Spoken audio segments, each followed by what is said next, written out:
सभी को good evening. आप सबको पता है आज हम लोग जिस टॉपिक पर चर्चा करेंगे कौन सा टॉपिक है? नेपाल में जो चल रहा है जेन जी आंदोलन। ठीक है, तो आप सब लोग को तो पता है वर्तमान में सबसे ज़्यादा चर्चित कौन सा है अभी आंदोलन? जेन जी आंदोलन। ठीक, तो आज हम लोग इस क्लास में चर्चा करेंगे कि जेन जी आंदोलन है क्या, करंट में इसका क्या महत्व है, मतलब क्या इसके प्रभाव पड़ेंगे, भारत पर इसका क्या प्रभाव पड़ेगा, और हमारे लिए कंपटीशन एग्जाम में इससे क्या क्या क्वेश्चन बन सकते हैं, और किन किन चीज़ों को अब हमको रिवाइज करना पड़ेगा एक बार। उन सभी चीज़ों पर जो महत्वपूर्ण है उन पर हम लोग क्या करेंगे, आज चर्चा करेंगे। ठीक है, तो रेडी हो आप सब लोग? तो चलो शुरू करते हैं। तो सबसे पहले समझते हैं इस जेन जी आंदोलन की शुरुआत कहाँ से हुई, आखिर ये आंदोलन हुआ क्यों। ठीक है, सबसे पहले इसकी पृष्ठभूमि को समझना पड़ेगा। जब भी कोई आंदोलन होता है, किसी भी देश की बात हो, दुनिया में कोई भी देश हो, वहाँ कोई भी आंदोलन जब शुरू होता है तो वो किसी एक दिन की या 2 दिन में या 4 दिन में या 1 हफ्ता में होने वाला आंदोलन नहीं होता। उसकी जो पृष्ठभूमि होती है, उसका जो उजागर या जन्म होता है, वो काफ़ी पहले से कई कारणों से होते आता है, और एक दिन जब वो घटना घटित हो जाती है तो उसको हम क्या कहते हैं, आंदोलन का रूप दे देते हैं। लेकिन आप लोग को वर्तमान में ये सुनने में आया होगा कि आप लोग 2 तारीख देखेंगे, एक 4 सितंबर, कौन सा? एक 4 सितंबर चर्चा में रहेगा, और एक तारीख आप देखेंगे 8 सितंबर, जिस दिन ये जेन जी आंदोलन क्या हुआ, अपने पूरे आक्रोश पर था। ठीक, तो आप लोग थोड़ा इंटरेक्ट करेंगे, कम्युनिकेट करेंगे मेरे साथ, पूरा एक्टिव रहेंगे, जोर से बोलेंगे ताकि आपको याद हो, क्योंकि ये शब्द जो है ये इसमें ऐसे ऐसे शब्द आएंगे जिसको बोलने से क्या होगा, आपको ज़्यादा याद होगा। ठीक है, तो मेरे साथ बिल्कुल कम्युनिकेट कीजिए आप लोग। 4 सितंबर, कौन सा डेट? 4 सितंबर। बात है 4 सितंबर के पहले। 4 सितंबर के पहले हुआ ये कि वहाँ की जो युवा शक्ति थी, जिसको हम जेन जी के नाम से जानते हैं, जेन जी बेसिकली आप लोग समझ लो, पहले ये जो जनरेशन है, सभी 1901 से लेकर के अभी तक के जितने भी पीढ़ियां हैं, उनको एक एक जनरेशन में क्या किया गया, कुछ कुछ पीढ़ियों को जन्म के आधार पर क्या किया गया, बांटा गया है। उसको मैं आपको लास्ट में लिखाऊंगा क्या है कैसे है। अभी आप सिर्फ जेन जी समझो। 1997, कब? 1997 से लेकर के 2012 के बीच में जितने बच्चे पैदा हुए, इस क्राइटेरिया में, इस सन के बीच में जो लोग पैदा हुए हैं वो लोग क्या कहलाएंगे? जेन जी कहलाएंगे। तो हम लोग क्या है, लगभग यहाँ बैठे 99% लोग क्या है, जेन जी। तो वहां जो लोग आंदोलन कर रहे थे उसमें से भी 2/3 हिस्सा जो जनसंख्या थी आंदोलनकारियों की, वो क्या थी? तो इसीलिए उस आंदोलन को नाम क्या दिया गया। और पिछले 1 साल से ये चर्चा में है, जेन जी जेन जी जेन जी। जैसे आप क्रिकेट में भी सुन रहे हो जेन गोल्ड जेन बोल्ट, ये सब क्या है? पिछले 1 साल से जब बांग्लादेश में भी इसी प्रकार की घटना हुई, शेख हसीना को भी वहां पर इसी जेन जी नाम के एक छात्र संगठन था, मतलब छात्र मतलब जेन जी, उन्होंने क्या किया, उसको भी वहां पे तख्ता पलटवार कर दिया। और वही घटना भी वर्तमान में देखने को मिल रही हमको, कहां पे? बांग्लादेश, मतलब नेपाल में। ठीक है, बांग्लादेश में भी ये घटना घट चुकी है। तो ये घटनाएं जब होती है, कब होती है? जब ये जेन जी नाम का ये युवा शक्ति जागता है। ठीक, ये युवा शक्ति है। तो यही जेन जी के बारे में आज हम लोग क्या करेंगे, जिक्र करेंगे कि कैसे ये जेन जी इतना उग्र आंदोलन का रूप ले लिया और किस प्रकार से ये घटनाएं घटित हुई और उस पर हमारा क्या असर पड़ेगा। तो जेन जी समझ में आया आपको? 1997 से लेके 2012 के बीच में जितने भी बच्चे पैदा हुए वो क्या कहलाएंगे, आपके जेन जी कहलाएंगे। अब हुआ ये कि सोशल मीडिया का जमाना है, थोड़ा सा इंटरनेशनल रिलेशनशिप भी आपको यहाँ पे समझ आएगा। किसका जमाना है? सोशल मीडिया का। हम लोग जितना भी चीज़ यूज़ करते हैं सोशल मीडिया पर, चाहे वो फेसबुक हो, चाहे वो ट्विटर हो, चाहे वो व्हाट्सअप हो, चाहे वो कोई भी हो, स्नैपचैट से लेकर हर एक चीज़ आप देखेंगे तो सब में क्या लॉगिन करना पड़ता है आपको? जीमेल लॉगिन करना पड़ता है कहीं कहीं पे। इनफैक्ट आप मोबाइल भी खरीदोगे तो मोबाइल को चालू करने के लिए सबसे पहले आपको क्या चाहिए? जीमेल से लॉगिन करना पड़ता है। मोबाइल का जो वो है वो एंड्रॉइड है, एंड्रॉइड भी है। तो ये सारी जो चीज़ें हैं वो हमारी खुद की भारत की नहीं है या नेपाल के पास नहीं है, लगभग दुनिया के किसी देश के पास खुद का इस तरीके का क्या है, जो सिस्टम है वो नहीं है। ये सब कहाँ पे है? अमेरिका में। कहाँ है? सारे जड़ की फसाद वहीं से शुरू हो रही है। टैरिफ वाला सिस्टम भी आप देखोगे पूरा तानाशाही टाइप से हो रहा है। तो सब कंट्रोल कहाँ से हो रहा है? ये जितने भी साइट्स जो चल रहे हैं, जितने भी आपके सोशल मीडिया हैंडल्स चल रहे हैं, सब कहाँ से कंट्रोल हो रहा है? अमेरिका से कंट्रोल हो रहा है। भारत में भी वो सारी चीज़ें, भारत के पास भी खुद का कोई आपका सर्च इंजन नहीं है, खुद का कोई जीमेल नहीं है, खुद का कोई ऐसे पर्सनल ऐप नहीं है जिससे वो क्या कर सके, हमारे देश में सिक्योरिटी नाम की एक चीज़ जो होती है, गोपनीयता जिसको कहते हैं, वो हमारी हो सके, ऐसी कोई चीज़ है नहीं। तो अब महत्वपूर्ण ये हो गया कि नेपाल में चलता था 26 ठो सोशल मीडिया हैंडल्स। और उन सब का कंट्रोल किसके पास था? और एक था टिकटॉक, जिसका सिर्फ कंट्रोल किसके पास था? और अमेरिका और चाइना का बनता नहीं। ठीक है, अब हुआ ये कि इस नेपाल देश में अब यहां से मेन पृष्ठभूमि शुरू हो रही है। यहां से आप समझने की कोशिश करेंगे। 2008 से यहां शुरू हुआ लोकतांत्रिक सरकार। इससे पहले था राजतंत्र, राजाओं का शासन। और यहां की जो जनसंख्या है वो 81% से ज्यादा जनसंख्या, मतलब लगभग 81% जनसंख्या हिंदू जनसंख्या है, बाकी फिर उधर आपके दूसरे धर्म के। और यहां शुरू हो गया क्या? 2008 में लोकतंत्र। ठीक, लोकतंत्र सरकार शुरू हुई और यहां चुनाव होना शुरू हुआ। 3 प्रमुख लोग वहां पर उभर के आए। एक आए आपके शेर बहादुर दौवा, नाम याद, जोर से बोलो, शेर बहादुर दौवा। एक आपके निकल के आए केपी शर्मा ओली, जो अभी क्या थे यहाँ के, और पूरा जड़ का फसाद इसी की मानसिकता, जो आंदोलन भड़का इसी के वजह से, इन्हीं तीनों के वजह से भड़का है। अभी सारा चीज आपको समझ आएगा। केपी शर्मा ओली ये व्यक्ति है भारत का हितैषी, मतलब भारत के साथ इसका संबंध बढ़िया था। एक व्यक्ति मिलेगा आपको केपी शर्मा ओली, ये चीन हितैषी, पूरा चीन का चमचा है। चीन जैसे बोलेगा वैसे करेगा, समझ आ रहा है आपको?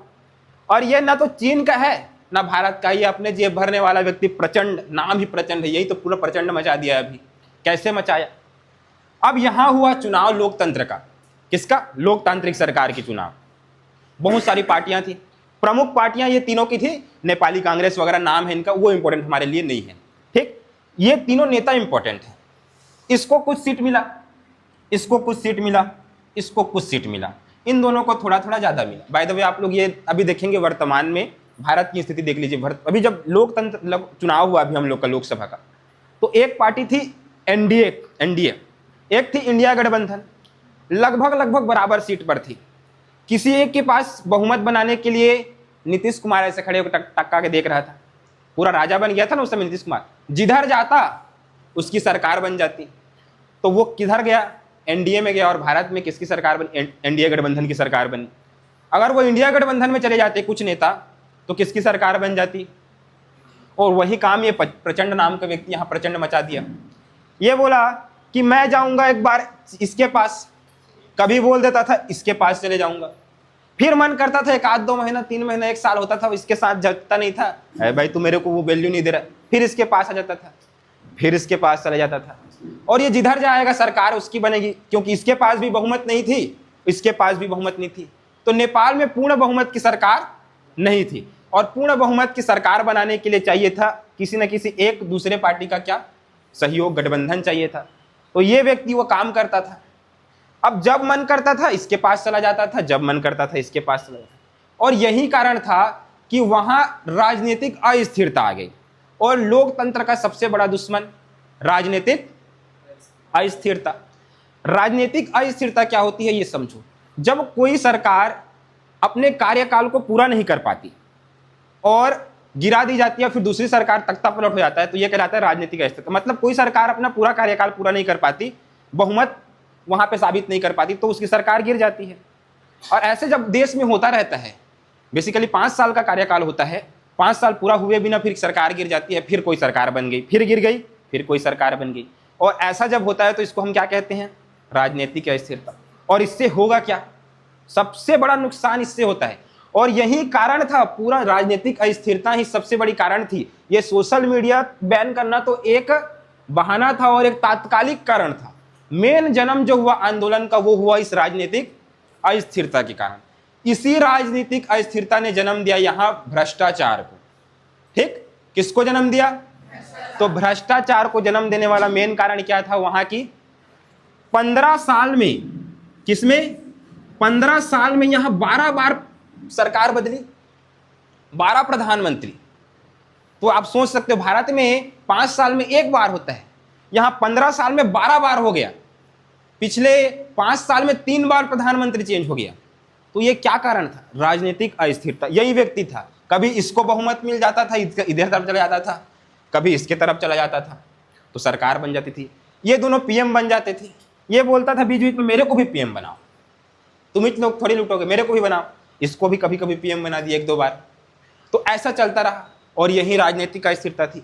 अब राजनीतिक अस्थिरता का सबसे बड़ा जो दुष्प्रभाव देखने को मिला वो ये होता है कि कोई व्यक्ति, अब जैसे इसको बहुमत मिला, किसको? शेर बहादुर दउआ को, ये इसके तरफ चला गया, अब ये पीएम बना। अब इसको पता है कि ये व्यक्ति कभी भी छोड़ के इधर जा सकता है, तो मेरी सरकार कभी भी गिर सकती है। अब हुआ ये, जब इसको पता चला कि भाई ये तो कभी भी जा सकता है, तो पहले मैं अपना जेब क्या करूं? भरूं।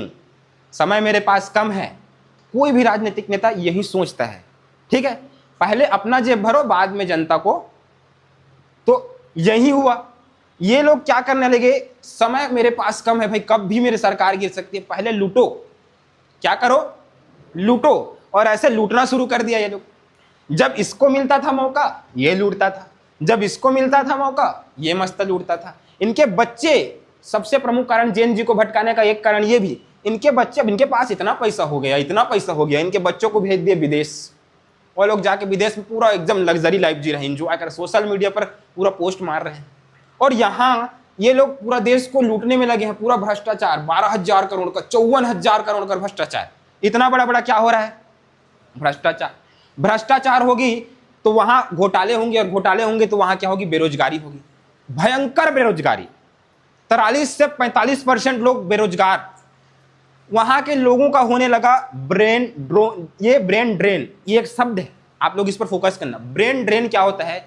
जब किसी देश में वहां की जो युवा है उसके पास क्या होती है? स्किल्स होती है, सारी चीजों के लिए वो सक्षम होती है, उसके बाद भी उसको जब कोई काम नहीं मिल पाता तो फिर वो क्या करता है? पलायन करता है, दूसरे देश में जाता है, और दूसरे देश में जाकर के अपने लिए आय के साधन खोजता है, अपने परिवार को भी जिंदा रखना है। भाई गरीबी में गुजर रही इधर लोगों की हालत, और इन लोग के बेटे क्या कर रहे हैं? लग्जरी लाइफ जी रहे हैं, ये लोग अपना जेब भर रहे हैं। देश का क्या हाल है उन लोगों को कोई पता नहीं, पूरा गर्ग बेड़ा गर्ग हो गया देश का, और ये लोग अपने जेब भरने में लगे। कभी ये प्रधानमंत्री, कभी ये प्रधानमंत्री, कभी ये बन जाता है, कभी ये बन जाता है, और मस्त लूट लूट के अपने बेटे लोग को पैसा दे रहे हैं, और वो लोग सोशल मीडिया में सारा फोटो डाल रहे हैं। वही सबसे बड़ा गड़बड़ हो गया। अब इतनी बेरोजगारी, यहाँ के युवा लोग, जब रूस यूक्रेन का युद्ध हो रहा था तो रूस की सेना में भर्ती होने चले गए। सोचो, इतनी बेरोजगारी, मतलब अपने परिवार को चलाने के लिए ये लोग चले गए रूस की सेना में भर्ती होने, कि हम लोग को रखो भाई, हम लोग युद्ध करेंगे यूक्रेन से, हम लोग युद्ध करेंगे, हमको पैसा दो। तो उन लोग को एक महीना 25 दिन का ट्रेनिंग दे करके फिर वो लोग लड़ने भेज दे, बेचारे लोग वहां जाके मर रहे हैं, और इधर घर में पैसा भेज रहे हैं। इतनी बेरोजगारी, सोच सकते हो आप लोग। अब उस बेरोजगारी के स्तर पर जब कोई युवा देखेगा कि हमारे देश के प्रधानमंत्री का लड़का लड़की बाहर में घूम रहा है, एकदम लग्जरी लाइफ जी रहा है, और देश का हालत क्या है? एकदम बेकार स्थिति पर है। ऐसा हो गया। ऐसी परिस्थिति में फिर यहाँ के युवाओं ने सोशल मीडिया पर एक पूरा संग्राम छेड़ दिया। कैसा? कि उनके बेटे लोगों को ट्रोल करने लगे, वो लोग जो बाहर में घूम रहे, लोग पोस्ट डाल रहे थे, भयंकर पोस्ट डालना शुरू। वही गलती हो गई। अब सरकार के खिलाफ ये युवा भड़क गई, सारा पोस्ट करने लगी, किस पर? सोशल मीडिया हैंडल्स पर जितने थे, फेसबुक, इंस्टाग्राम, व्हाट्सएप, सब पर पूरा सरकार विरोधी, सब कि सरकार यहाँ ये कर रही है, हमारे खिलाफ कुछ नहीं करे, इनके बेटे यहाँ इतना बड़ा बिल्डिंग बना रहे हैं, ये लोग यहाँ पढ़ रहे हैं, यहाँ ये लोग लग्जरी लाइफ जी रहे हैं, इतना महंगा कपड़ा पहन रहे हैं, सारा चीज वायरल होने लगा सोशल मीडिया पर। अब इसको लगा, केपी शर्मा ओली प्रधानमंत्री, इसको लगा कि अब तो स्थिति बहुत खराब है, सोशल मीडिया पर पूरा सरकार विरोधी काम चल रहा है। ये फोन करता है अमेरिका, क्योंकि सारा सोशल मीडिया कहाँ से कंट्रोल होता है? उसको बोलता है भाई आप एक अपना अधिकारी यहां भेजो। कहां भेजो?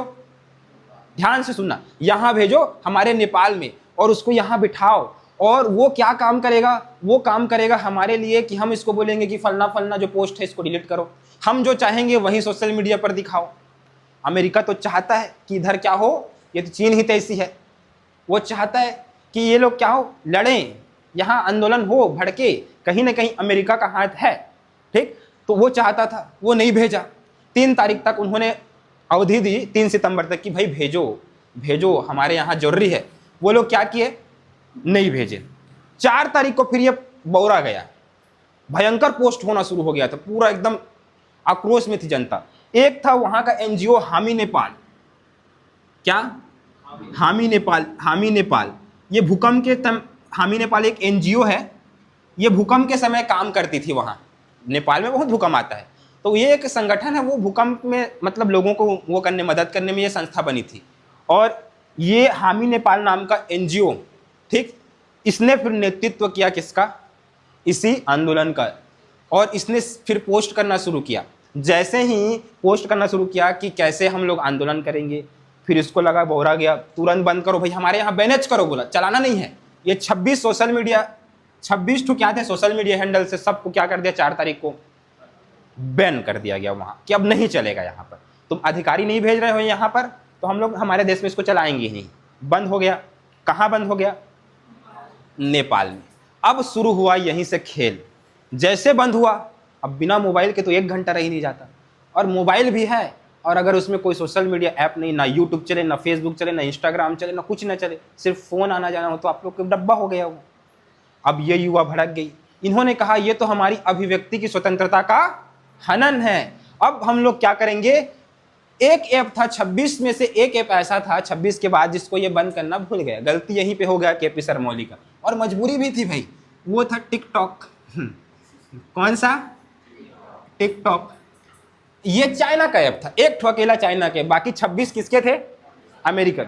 इसको बंद करना बेचारा भूल गया। और बंद भी कैसे करता? चाइना का तो ये पूरा गुलाम, बंद कर देता तो चाइना भड़क जाता। नहीं बंद कर पाया। इन लोगों ने देखा, युवाओं ने, ये जेन जी ने देखा, सारा सोशल मीडिया बंद है, हम लोग आंदोलन कैसे करेंगे? एक तो चालू है टिकटॉक, डालो वीडियो इसमें वीडियो डालना शुरू किया।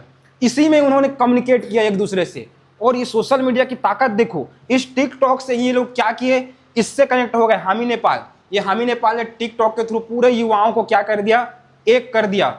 यहां तक कि जेन जी बोल देने से 10वीं 11वीं 12वीं के बच्चे, वो भी इसमें शामिल, सारे लोग भड़क गए। सब लोग क्या हो गए? आंदोलन करना है करके पूरा प्लानिंग हो गया। निकल गए संसद के लिए नेपाल, नेपाल के संसद के लिए। कहां निकल गए? नेपाल के संसद के लिए। 8 तारीख का समय था। कौन सा समय? ये लोग पहुंच गए कहां? नेपाल के संसद भवन के बाहर। वहां सारे नेता लोग दब के बैठे हैं, और एकदम ये लोग का अभी पावर हाई पे था। जैसे ही इनको पता चला कि जनसंख्या क्या है, बहुत ज़्यादा है, सेना को बोला तुरंत हम लोग को क्या करो, सिक्योरिटी दो। सेना आई। सेना ने क्या किया? चारों तरफ से पूरा संसद भवन घेर लिया भाई। लेकिन कितनी सेना आएगी? पूरा नेपाल आ गया। पूरी नेपाल की युवा शक्ति वहां पर खड़ी थी, ये जेन जी। अब इनको लगा डर कि भाई अगर ये लोग हमारे संसद में घुस गए, भारी गुस्से में थे ये लोग कि कैसे भी करके सरकार गिराना अच्छा है। ये लोग पहले, इन लोग का कोई उद्देश्य नहीं था कि हम लोग किसी को कोई माल जान की हानि हो। ये लोग खाली आंदोलन कर रहे थे, मांग कर रहे थे कि सरकार इस्तीफा दे और हटे।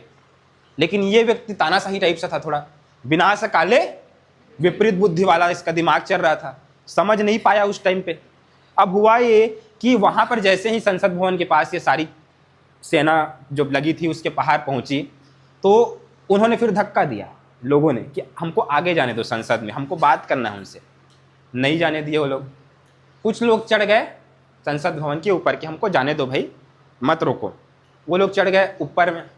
अब जैसे ही केपी ओली को और बाकी नेताओं को पता चला कि भाई ये लोग तो उग्र हो रहे हैं, थोड़ा सा संसद के ऊपर चढ़ रहे हैं, मतलब जनसंख्या इतनी बढ़ गई है कि अब हमारे कंट्रोल में भी नहीं हो पा रहा है ठीक से, तो वो डर गया। उसने क्या किया? शूट ऑन साइट का ऑर्डर दे दिया। बड़ा भयंकर डिसीजन, सबसे बड़ा डिसीजन। जो आग जनी हुई, वहां पे आग लगी, जो वहां पे ये प्रचंड जी की वाइफ थी उनको जलाया गया, ये सब का कारण बना, उसने दे दिया शूट ऑन साइट का ऑर्डर।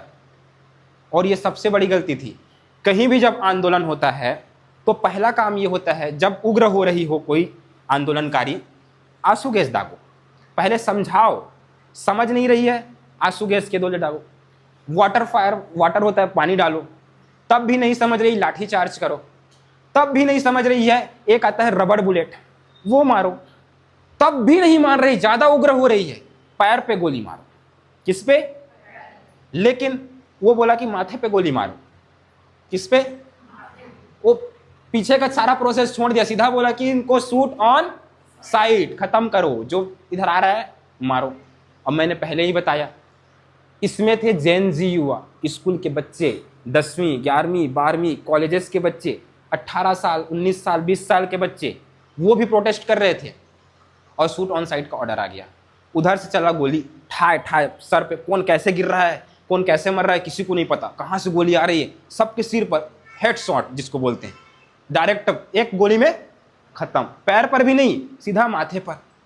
अब जैसे ही ये गोलियां चलनी शुरू हुई, शुरू में तो 19 लोग खत्म, 10 मिनट में 19 लोग खत्म। अब जैसे ही उसमें से बच्चे भी शामिल, जैसे ही बच्चे लोगों की मौत हुई, तब उस नेपाल के युवाओं के साथ आ गए नेपाल के वो लोग भी जो लोग इस आंदोलन में शामिल थे ही नहीं, इस जेएनजी में जो लोग शामिल थे ही नहीं, वो लोग भी पूरा नेपाल आ गया अब कि भाई ये बच्चे शांति से आंदोलन कर रहे हैं और आप लोगों ने बिना किसी एक जो उसका रूल होता है उस रूल के खिलाफ जाए, अपने सर पे गोली मारा और बच्चों की जान ली। अब तो माता पिता बच्चे सब क्या पड़े, कूद पड़े इस आंदोलन पे।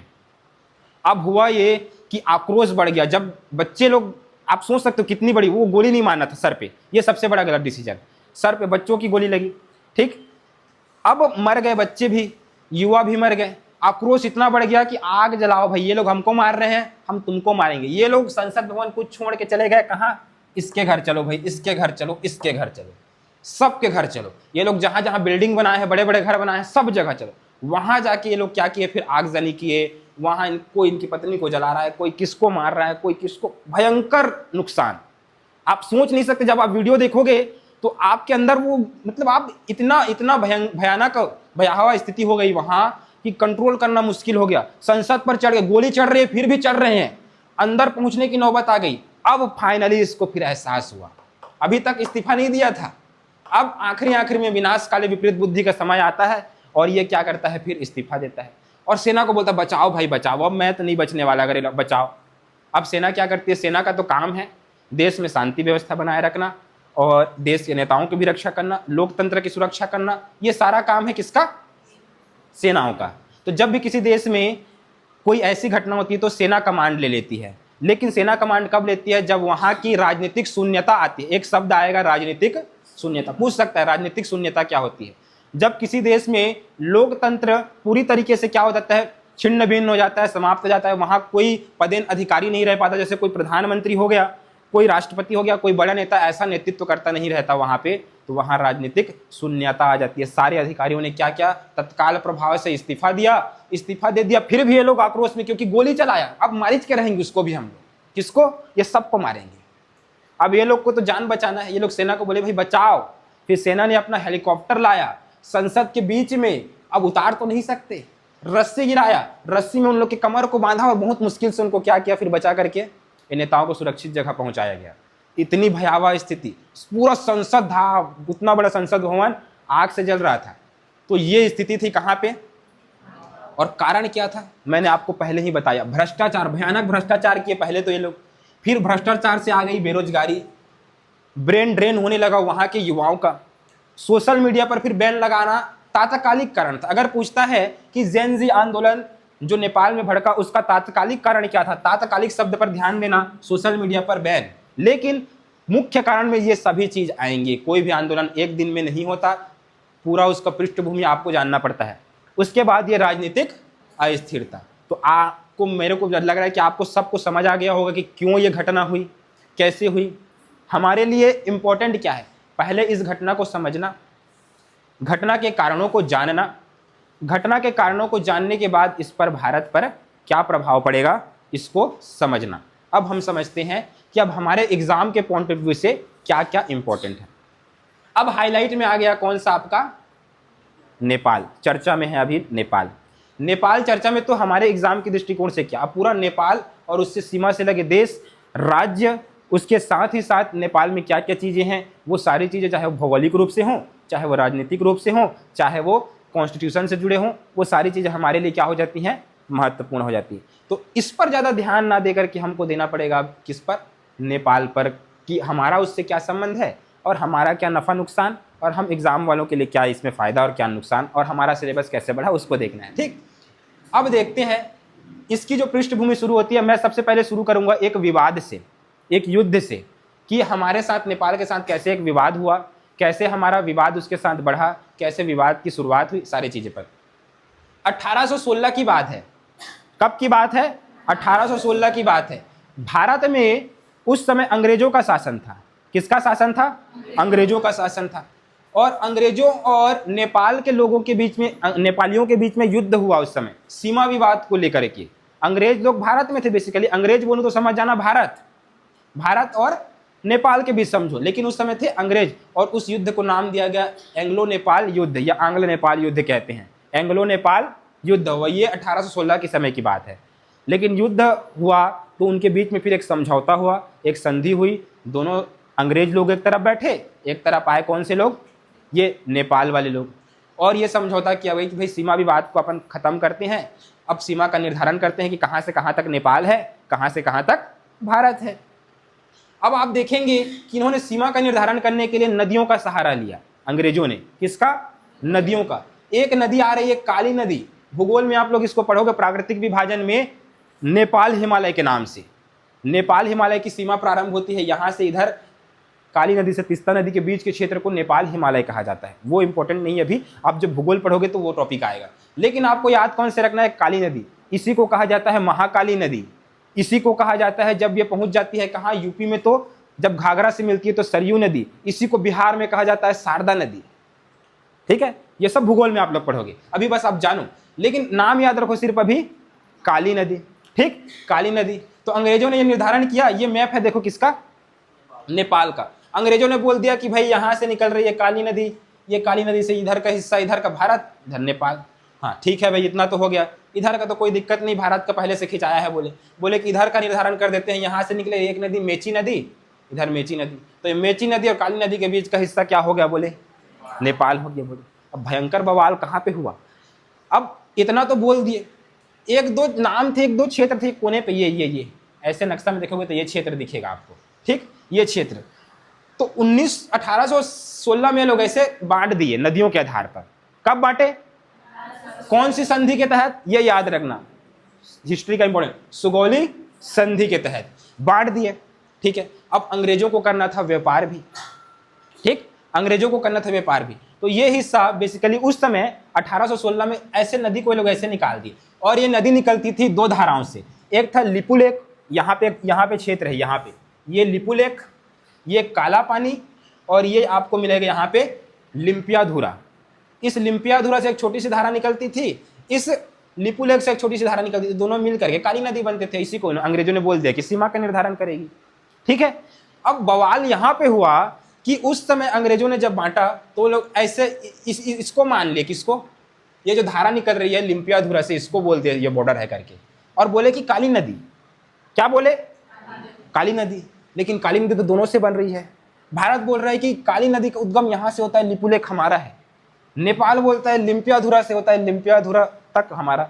तो जो दावा ठोकेगा लिपुलेख पर, तो ये कोना किसका? उसका। मतलब भारत ने ठोका लिपुलेख पर तो भारत का हो गया ये। अगर नेपाल ने दावा ठोक दिया कि ये मेरा यहाँ से, तो इधर नेपाल का हो गया। लेकिन उस समय अंग्रेजों ने गलती कर दी यहाँ पे कि इसको बोला ये आधार है, और लेकिन काली नदी है बोल दिया, गड़बड़ यहीं पे हुआ। लेकिन नेपाल ने उस समय इस पर ध्यान नहीं दिया, इन तीनों जगहों पर ध्यान नहीं दिया। चलो भाई, ध्यान नहीं दिया। बात आई 1860 की, अंग्रेजों को फिर एहसास हुआ गलती का कि भाई हम तो इसको दे दिए हैं, और हम लोग भारत में ज़्यादा व्यापार करते हैं, और भारत से हमको तिब्बत में व्यापार करना है, उधर चीन तरफ व्यापार करना है, और ये लिपुलेख नाम का जगह है, यहाँ पे सबसे पहाड़ की ऊंचाई कम है, यहीं से हम लोग दूसरे देश में जा सकते हैं। ठीक है, अब उनको जैसे पता चला, उन 1860 में एहसास हुआ, फिर बोले नहीं भाई अब यहाँ से है, ये भारत का हिस्सा है। फिर बोल दिए, कब? 1860। क्यों? क्योंकि उनको व्यापार करना था। यहाँ तक समझ आया? व्यापार करना था। 1860 में बोला कि अब ये भारत का हिस्सा है, लेकिन चाइना फिर, मतलब ये नेपाल फिर ध्यान नहीं दिया उस बात पर। तब से भारत ने क्या माना कि अब ये क्या है? भारत का है। अब भारत अपने मैप में इसको दर्शाता था यहाँ पे, ये वाला एरिया। ठीक, यहाँ पे ये आपका उत्तराखंड पड़ेगा। उत्तराखंड का एक जिला है पिथौरागढ़, इस पिथौरागढ़ में, और भारत ने माना कि काली नदी का उद्गम कहाँ से होता है? पिथौरागढ़ जिले के इस लिपुलेख और लिम्पियाधुरा से होता है। तो अब भारत के क्षेत्र में आ गया, तो भारत ये तीनों क्षेत्रों को अपना मानता था। अब घटना ये घटित हुई कि 100 साल तक तो वो कुछ नहीं बोला, 1800 में कुछ नहीं बोला, 1900 में कुछ नहीं बोला, ये 2018, 19, 20 की बात है, डेट इंपॉर्टेंट नहीं। फिर एक जारी करता है, चुनावी मुद्दा बनाना था उनको, और कौन था उस समय? केपी शर्मा ओली, और भारत का विपक्षी है। चाइना इसको बोला कि भाई तू नया मैप बना, नया मैप बना अपना देश का। ये नया मैप जारी करता है अपने देश का, और नया मैप में फिर शामिल कर लेता है किसको? इसको दिखा देता है कि ये मेरा है, ये तीनों क्षेत्र किसका है? मेरा है। फिर गड़बड़ हो गया, भारत को पता चलता है इधर विदेश मंत्रालय को, ये तो गड़बड़ कर रहा है भाई, अपने मैप में दिखा रहा है।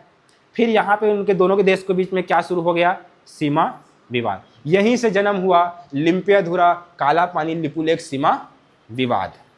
समझ आया आपको?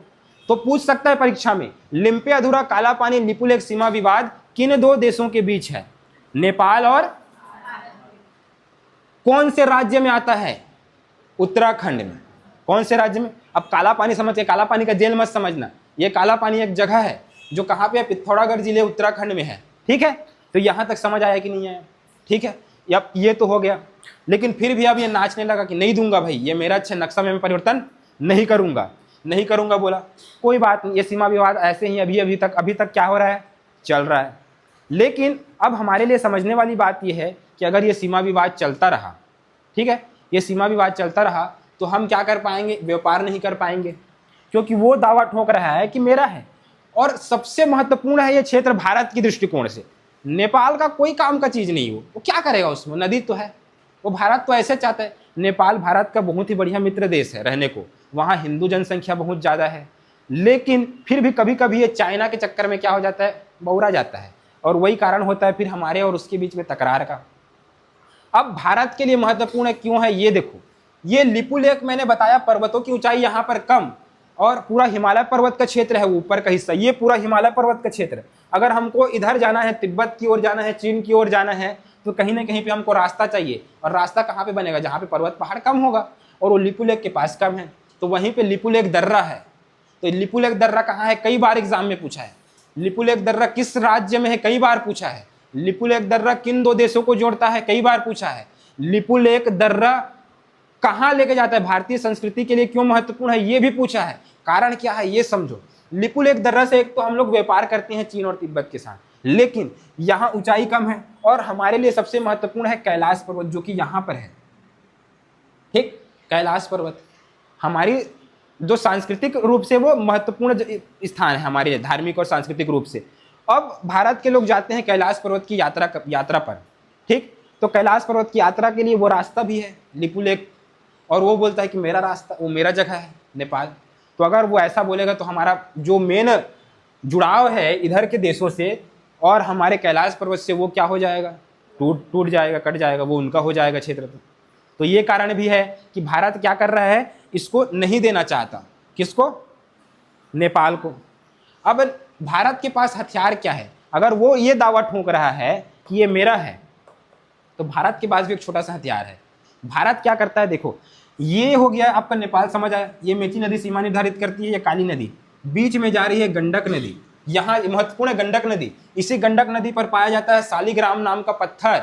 इसी गंडक नदी पर मिलेगा आपको गंडक परियोजना, जो भारत और नेपाल की संयुक्त परियोजना है। इसी नदी के पत्थर को ले जाकर के बनाया गया है राम मंदिर का जो मूर्ति है वो, तो महत्वपूर्ण है गंडक नदी।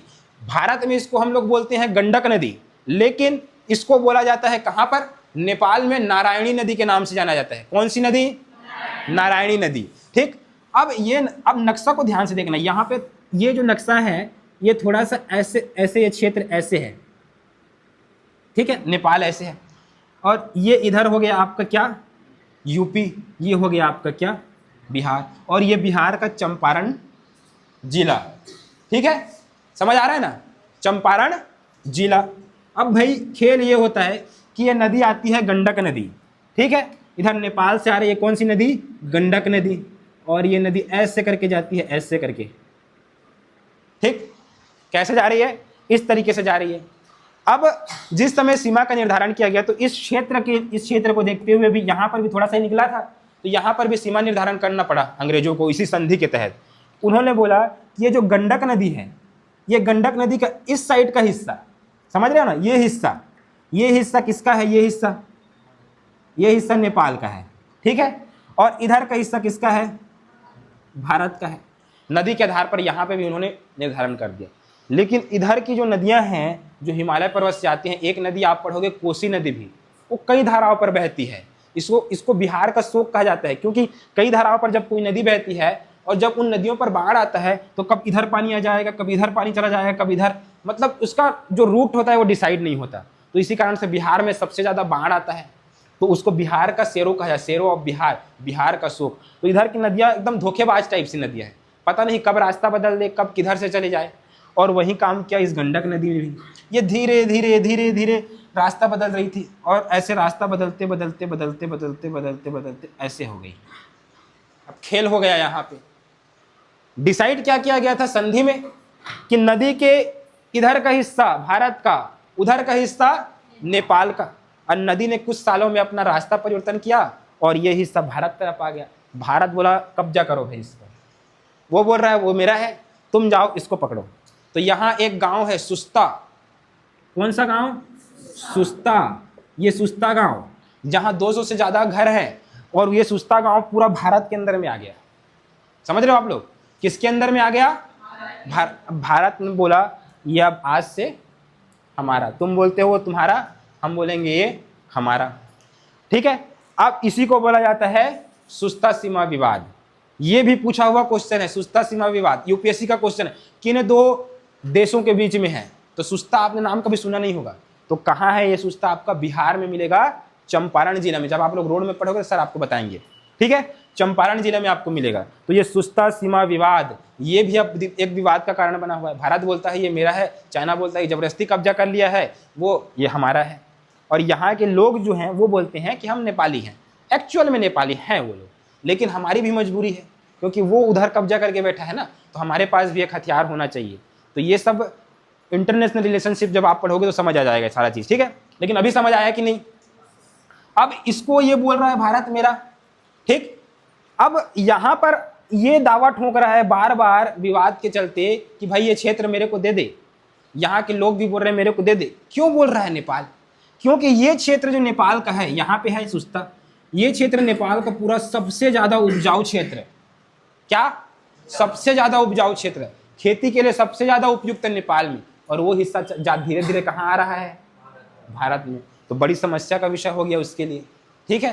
तो यही कारण है कि नेपाल बार बार बोल रहा है कि इसको मेरे को दे दो। वो उनके लिए महत्वपूर्ण है लेकिन वो हमारे लिए महत्वपूर्ण है। हम बोल रहे हैं कि वो ले जाओ, ये दे देंगे, लेकिन दोनों में अभी तक सहमति नहीं बैठी है। तो मेन कारण क्या है आपको अब समझ आ गया। ये सीमा विवाद बहुत महत्वपूर्ण हो जाता है। सीमा विवाद ऐसी स्थिति जब उत्पन्न होती है तो व्यक्ति ये सब हम लोग को नहीं पूछेगा, जेन जी पूछेगा कब से कब, ये पूछ सकता है, कारण पूछ सकता है, लेकिन कौन किसकी पत्नी को मार रहा है, कौन किसको जला रहा है, वो थोड़ी पूछेगा। भाई इंपॉर्टेंट क्या हो गया हमारे लिए? सीमा विवाद, कि हमारा नेपाल के साथ क्या सीमा विवाद है, कब शुरू हुआ। हमने ऐतिहासिक पृष्ठभूमि से देखा, ऐतिहासिक पृष्ठभूमि के देखने के बाद ये देखा कि कैसे सीमा का निर्धारण किया गया, कैसे लिम्पियाधुरा काला पानी लिपुलेख सीमा विवाद की शुरुआत हुई, और कैसे ये सुस्ता सीमा विवाद बना हुआ है अभी भी हमारे बीच में, और ये अभी तक सुलझा नहीं है। तो इसका उपाय क्या है? अब उपाय ये है कि कोई इसमें मदद नहीं करेगा। इसमें दोनों देश मित्र देश हैं, एक साथ बैठेंगे, बैठ के आपस में इसका निर्धारण करेंगे कि भाई ये तेरा है, ये मेरा है, दोनों भाई भाई हैं, लड़ेंगे तो दोनों का नुकसान है, तो ये ले जा, ये ले जा। या फिर इस क्षेत्र को हम लोग फ्रेंडशिप क्षेत्र घोषित कर देते हैं, दोनों यूज करते हैं, भाई तू भी यूज कर, मैं भी यूज करूंगा, तू मेरे को मत रोक, मैं तेरे को। लेकिन नेपाल फिर भी नहीं मान रहा क्योंकि केपी ओली था और ये चीन है, तैसी है। समझ रहे हो ना? तो ये सारा चीज आपको समझना पड़ेगा। अब एक चीज आप लोग समझो कि अगर मान लो ये तो हम लेके रहेंगे, भारत इतना फिक्स है लेके रहेगा, और होगा तो ये देंगे भी नहीं, ये भी फिक्स है। लेकिन महत्वपूर्ण नेपाल के लिए क्या है ये समझो। नेपाल की कोई अंतरराष्ट्रीय समुद्री सीमा नहीं है, और बिना समुद्री सीमा के उसके पास पेट्रोल कैसे पहुंचेगा, कोई दूसरे देश से जो व्यापार हो रहा है वो सामान कैसे पहुंचेगा। सब पहुंचता है बंगाल की खाड़ी से, अरब सागर से, भारत होते हुए रोडवेज से, ठीक है। ये आपको मिलेगा बंगाल की खाड़ी, ये मिलेगा अरब सागर। इसके पास समुद्री सीमा थोड़ी है भाई, इधर से आ रहा है, इधर से आ रहा है, सब तरफ से आ रहा है, इधर से आ रहा है, सब यहीं आएगा ना। और यहीं से कहाँ जाएगा? तो कहीं ना कहीं उसको हमारे देश में परिवहन की सुविधा का प्रयोग करना पड़ेगा कि नहीं करेगा। अब जब कोई देश मित्र देश होता है तो मित्र देश के साथ वीजा नाम की चीज नहीं होती, रिस्ट्रिक्शन। कोई आपका फ्रेंड होता है तो आप पूछ के थोड़े जाते हो, अबे बोलेगा तुरंत चले जाओगे उसके घर पे, फोन करके पूछ के नहीं जाओ। लेकिन जहाँ पर ऐसा संबंध ना हो, मित्रवत संबंध, वहाँ पहले पूछना पड़ेगा, थोड़ा सा घंटी बजा के जाओगे आप। वो घंटी क्या है? वीजा है। जैसे हमको अमेरिका जाना है तो वीजा चाहिए, दूसरे देश जाना है तो वीजा चाहिए। लेकिन मित्र देशों के साथ ये चाइना वाले, नेपाल वाले एकदम ऐसे है कि मतलब भारतीय टाइप से, इनको ऐसे नॉर्मल घूमते फिरते आ जाते हैं। कहाँ? भारत। ये लोग का पूरा अर्थव्यवस्था टिकी हुई है भारत पे, पूरे लोग, बेरोजगारी है भयंकर, तो ये लोग कहाँ पलायन करते हैं, भारत आते हैं, 6 महीना पूरा भारत में रहते हैं, यहीं पे कपड़ा बेचेंगे। आप लोग देखेंगे रायगढ़ में भी आते हैं कपड़ा बेचने के लिए, इतना दूर तक पहुंच जाते हैं। ये लोग कपड़ा बेचेंगे, चाउमीन का ठेला लगाएंगे, मोमोज का ठेला लगाएंगे, खाते हो ना मोमोज, ये सब ये नेपाली लोग का तो वो है ना, ठीक। तो ये लोग का व्यापार पूरा ये लोग टिका हुआ है इधर भारत पे, और भारत से ही ये लोग संबंध खराब कर रहे हैं। किसके कारण से? चीन हित से, सारा कारण यही है। और चीन और अमेरिका का नहीं जमता, ये सारा चीज आपको समझना पड़ेगा, ठीक है। अब हुआ ये कि अगर भारत मान लो ये इस क्षेत्र को देने में ये मना करता है, तो भारत क्या कर सकता है? भारत वीजा सिस्टम लागू कर देगा, और अगर वीजा सिस्टम लागू हुआ तो फिर ये यहाँ से अब सामान को लेकर के कहाँ नहीं जा पाएगा?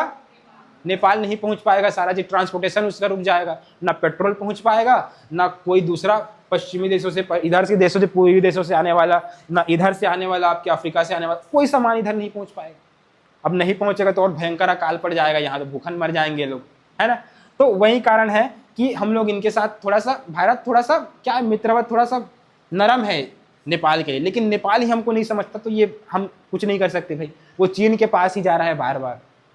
तो ये कहीं ना कहीं समस्या का विषय बना हुआ है, इसको सुलझाना सरकार का काम है। हमारा काम था इन विवादों को समझना, इन विवादों को जानना, कारणों की पड़ताल करना, हमारी परीक्षा के दृष्टिकोण से क्या महत्वपूर्ण है उन तथ्यों को जानना। तो आपको समझ आया कि नहीं, इतना तक ये बताओ। अब हमारे लिए क्या इंपॉर्टेंट हो जाता है फटाफट बता रहा हूँ, फिर हम लोग क्लास को खत्म करेंगे, ठीक। अब एक चीज आपको इसमें इंपॉर्टेंट हो जाता है कि अब इस क्षेत्र में, ये जो नेपाल हिमालय का क्षेत्र है, इस नेपाल हिमालय में कुछ पर्वत की चोटियां पड़ती हैं हिमालय की, वो परीक्षा में पूछ सकता है। जैसे एक है आपका कौन सा? अन्नपूर्णा। अन्नपूर्णा नाम सुन के लगेगा भारत का है, लेकिन वो कहाँ में है? नेपाल में है। किसकी चोटी है? माउंट एवरेस्ट, मतलब हिमालय पर्वत की चोटी। हिमालय की सबसे ऊंची चोटी जिसको बोलते हैं अपन माउंट एवरेस्ट, ऊंचाई कितनी है? 8,848 मीटर। वो भी कहाँ है? नेपाल में। ये प्रश्न पूछ सकता है। उसके बाद एक और है जिसको बोलते हैं हम धौलागिरी, आई थिंक, ठीक, धौलगिरी या धौलागिरी नाम का एक पर्वत की चोटी है, वो भी कहाँ है? सब नाम आपको लगेगा कि भारत के नाम है भाई, क्योंकि भारत में ऐसे नाम का यूज होता है, लेकिन ये सब कहाँ मिलेंगे आपको? तो ये पूछ सकता है।